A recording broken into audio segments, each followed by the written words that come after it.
Hello everyone. RRB NTPC revision series का second part आज हम डिस्कस करेंगे और 100+ क्वेश्चंस हर वीडियो में आपको इसकी मिल जाएंगी। पीडीएफ डाउनलोड करने के लिए हमारी जो वेबसाइट है nseducation.in, उसमें आप NS ब्लॉग में जाएंगे तो आपको इसकी पूरी डिटेल डिफरेंट पोस्ट जो हैं वो आपको यहाँ पर मिल जाया करेगी। इसके साथ साथ इसकी जो पीडीएफ है वो जो पोस्ट है उस पोस्ट में सबसे नीचे जब आप जाएंगे तो वहाँ पे एक डाउनलोड पीडीएफ फाइल लिंक एक दी होगी। वो उस लिंक पे जाएंगे आप तो सीधी गूगल ड्राइव की आपकी लिंक ओपन हो जाएगी, वहाँ से जाके आप इसकी पीडीएफ को डाउनलोड कर सकते हैं। इसके साथ साथ आप हमारा जो टेलीग्राम का चैनल है वहाँ से भी इसकी पीडीएफ जो है वो डाउनलोड कर सकते हैं। टेलीग्राम चैनल के लिए आपको @NS एजुकेशन सर्च करना होगा टेलीग्राम में, तो आपको हमारा चैनल मिल जाएगा। ये कुछ नोट्स हैं जो आपको आरआरबी के एग्जाम में, व्यापम के एग्जाम में काम आएंगे। ये आप चाहें तो ले सकते हैं, इस नंबर पे व्हाट्सएप कर सकते हैं आप मुझे। इसके अलावा हमारा करंट अफेयर भी है, जुलाई तक आ गया है।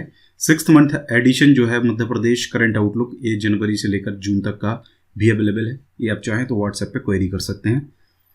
चलिए स्टार्ट करते हैं। पहला जो प्रश्न है हमारा वो है, जर्मन सिल्वर में कौन कौन से संघटक होते हैं। तो जर्मन सिल्वर एक मिश्र धातु होती है जिसके अंदर होता है तांबा, निकेल और जिंक। गुप्त प्रशासन में गज सेना का अध्यक्ष किसे कहा जाता था। तो ये महापीलुपति को गज सेना का अध्यक्ष कहा जाता था। बराहमिहिर द्वारा रचित बृहत संहिता में चालुक्य वंश को किस जाति का माना गया है। तो इसको माना गया है शूलिक जाति का। भारत की किस पंचवर्षीय योजना में तीव्र औद्योगिकरण पर सर्वप्रथम बल दिया गया था। तो ये द्वितीय पंचवर्षीय योजना थी जो 1956 से 61 तक चलाई गई थी और यह महल नोविस योजना पर आधारित थी, यानी कि महल नोविस मॉडल जो था विकास परियोजना का उस पर एक आधारित थी।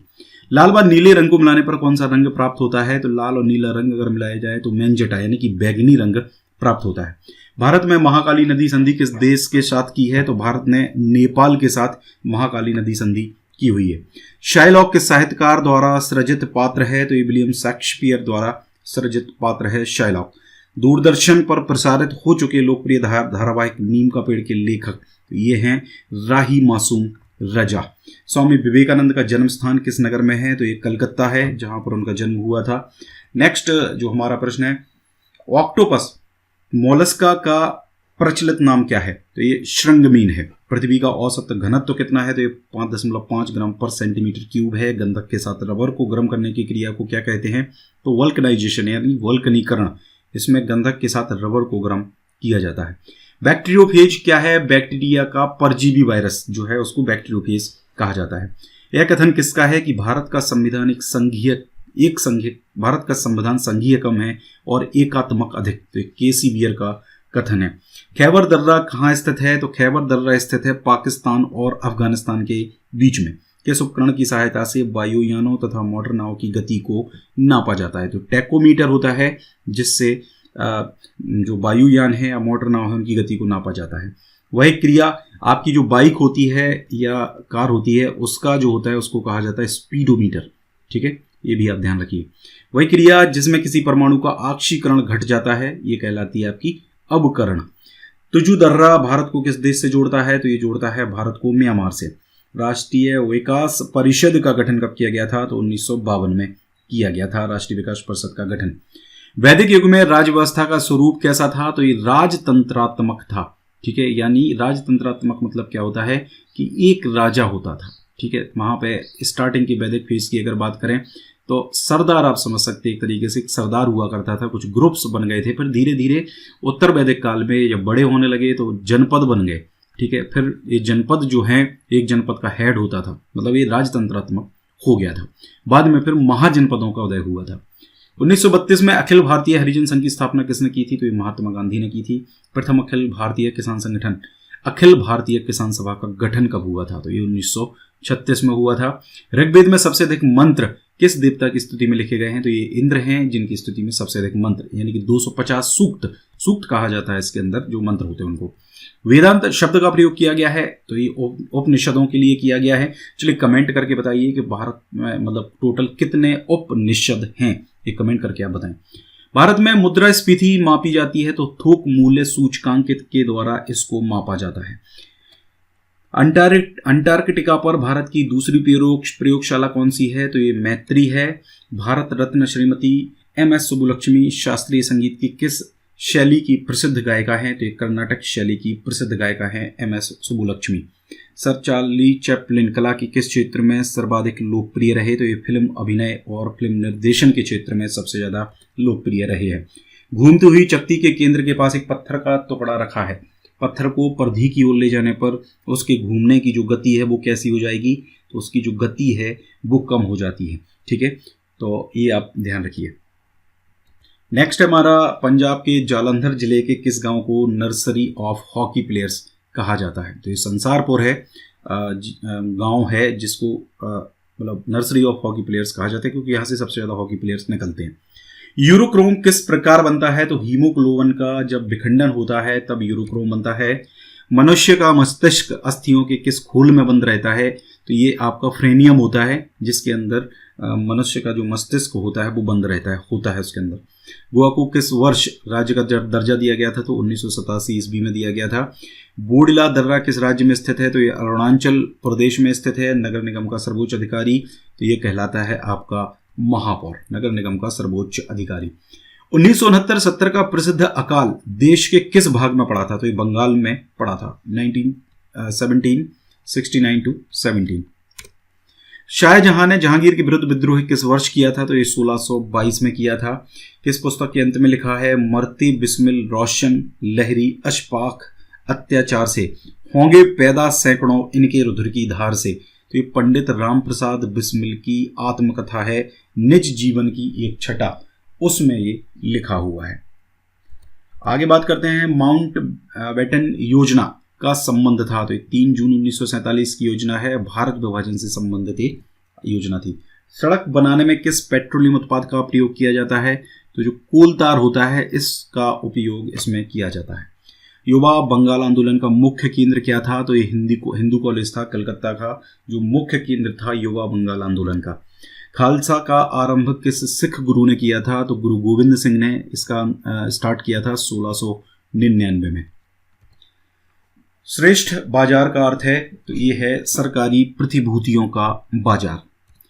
भारत के संचित कोष के धन की निकासी किसकी अनुमति से ही संभव होती है? तो ये संसद की अनुमति से संभव होती है। जब संसद अनुमति देती है तब इस धन की निकासी की जा सकती है।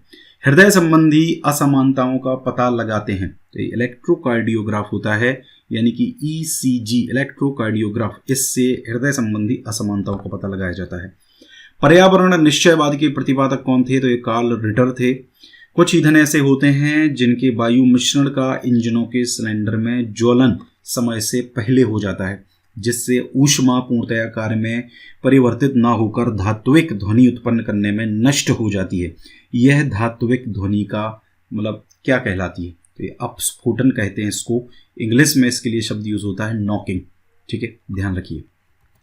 अगला है हमारा, किस भूतपूर्व अमेरिकी राष्ट्रपति को शांति के नोबेल पुरस्कार से सम्मानित किया गया? तो ये जिमी कार्टर थे जिनको सम्मानित किया गया। अभी हाल में जो तत्कालीन राष्ट्रपति हैं उनको भी नोबेल पुरस्कार के लिए, शांति के नोबेल पुरस्कार के लिए फिर से एक बार नामित किया गया है।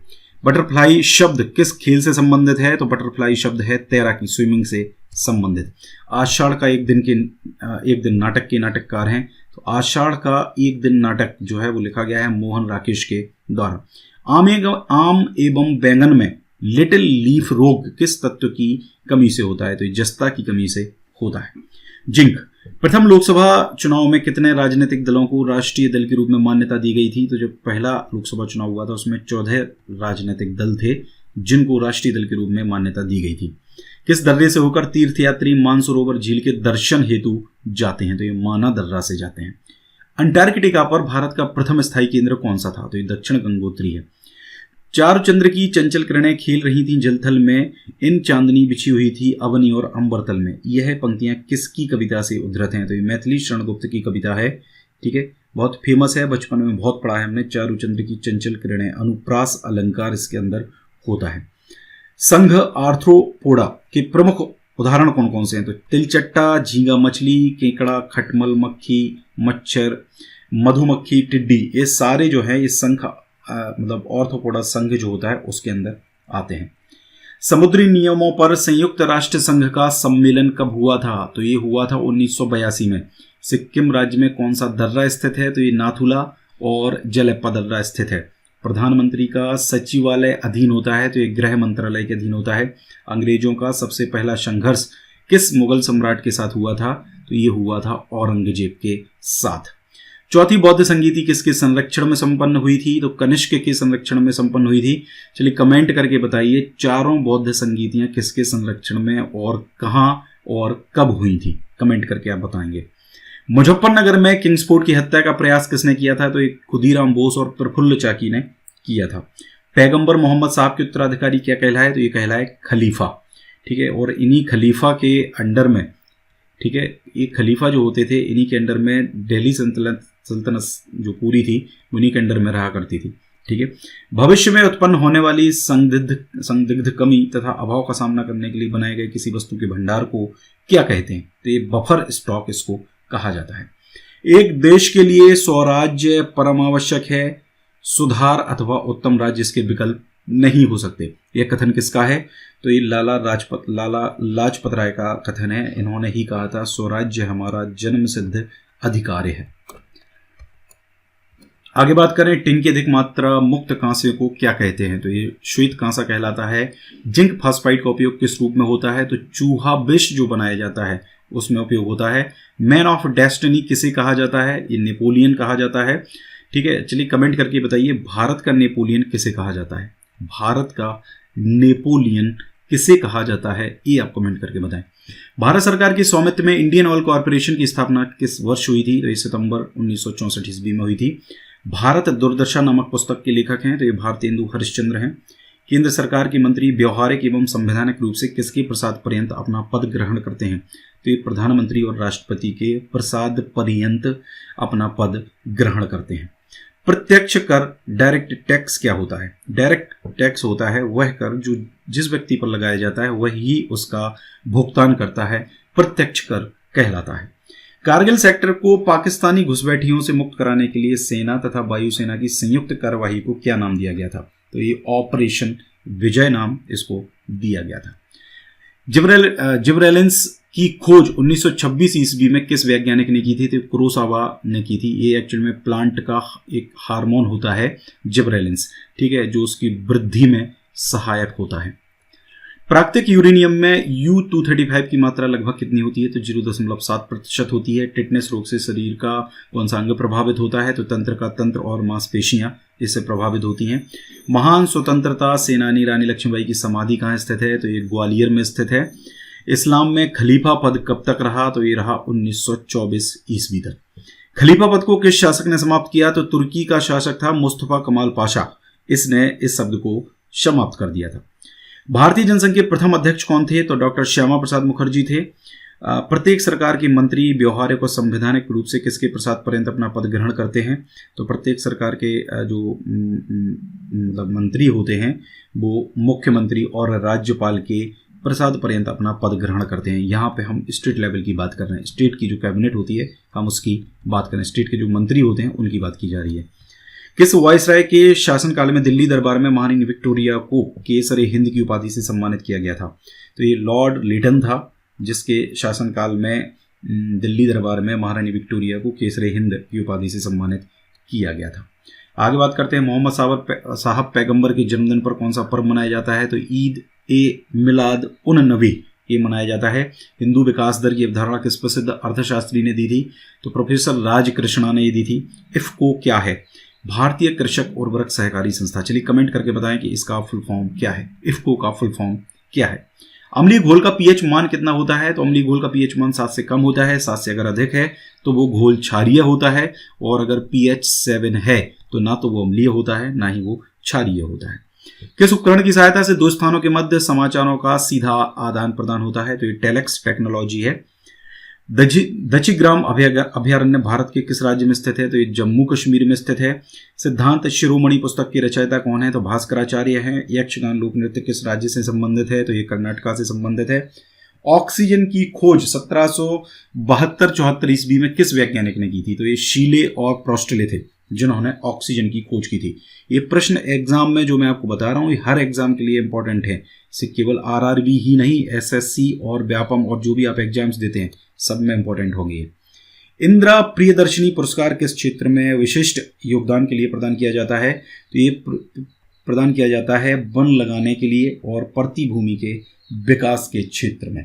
ठीक है, तो ये पूरा आज का हमारा वीडियो था। अगर अच्छा लगा है तो ज़्यादा से ज़्यादा लाइक करें, वीडियो को ज़्यादा से ज़्यादा लोगों तक पहुंचाएं, शेयर करें।